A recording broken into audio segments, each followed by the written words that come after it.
दिनै दुलाराय बर' फरायसा आफादनि बानजायनायजों गासै आसाम नाङै महकुमा थाखोआव डिस्ट्रिक्ट हेडक्वार्टारावहाय जे फोर्थ रोड मार्च बर' हारिखौ बुहुमाव गेरेमसा हारि हिसाबै दानांगौनि थाखाय जे बेवहाय मोनसे थाबायनाय हाबाफारि लानाय जादों। दिनै पर्बतजरा महकुमानि सिङाव थानाय बेवहाय मोनब्रै आन्सलिक फारियै बासबारि, काजिगाव, मंलाजरा, थिपकाइनि हांख्रायनाय बायदियै नैबे मंलाजरा गोजौ फरायसालिनि गेलेग्रा फोथारनिफ्राय फ्राय गासै 3 किल'मिटारसोफ्राम जोङो बे रेलि हाबाफारिखौ दासो एसे सिगाङाव मावफुंबाय।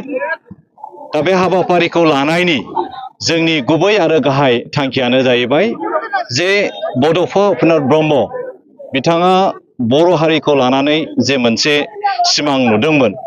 दा बड'फानि जे सानस्रि आरो सान्थौ जे बर'खौ बुहुमाव गेरेमसा हारि हिसाबै दानाय 1 नाम्बार बे थांखिखौ लानानै जोङो दिनैनि जे नैबे रड मार्च हाबाफारिखौ लानाय जादों। आरो नैथियाव जे बड'फाया जे बुंदोंमोन मोनसे स्ल'गान लिभ एन्ड लेट लिभ, जे थां आरो थांनानै थानो हो।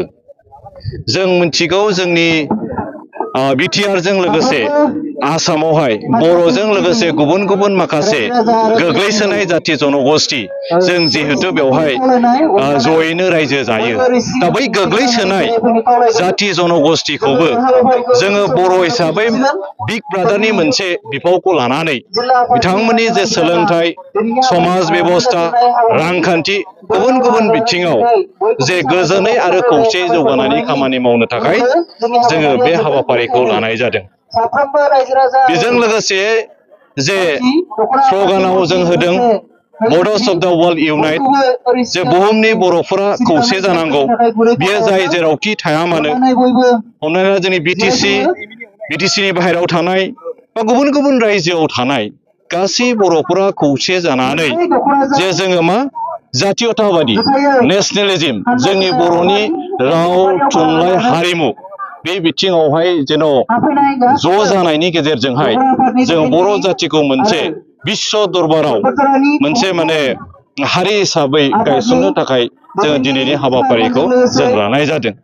आरो बे हाबाफारियाव दिनै सारा आसाम नाङै जोंनि दुलाराय बर' फरायसा आफादनि मावथिफोरजों लोगोसेयै जे जोंनि वेल विशार बर'नि गुबुन गुबुन माहारियारि दल संगठनफ्रा बे हाबाफारियाव बाहागो लादों। फ्राय 40,000नि बांसिन गुबुन गुबुन जायगायावहाय नैबे हाबाफारियाव बाहागो लानाय जादों। दिनै पर्बतजरा महकुमानि बेन्दोङाव बेवहाय गाहायै दुलाराय बर' फरायसा आफादनि जोंहा मोनब्रै दख'रा आफाद बासबारि, काजिगाव, मंलाजरा, थिपकाइजों लोगोसे पर्बतजरा जिल्ला बर' थुनलाइ आफादनि प्रेसिडेन्ट, सेक्रेटारि बिथांमोना बाहागो लादों। आरो बिनि अनगायैबो बर' समाजनिफ्राय बेवहाय बिबानगिरि बिथांमोना बाहागो लादों। बेबायदिनो दुलाराय बर' हारिमु आफादनिफ्रायबो बेवहाय बाहागो लादों आरो गोबां खोब मैखोमै बेवहाय बाहागो लानानै हाबाफारिखौ ओंथि गोनाङै जाफुंसार होदों दिनैहाय।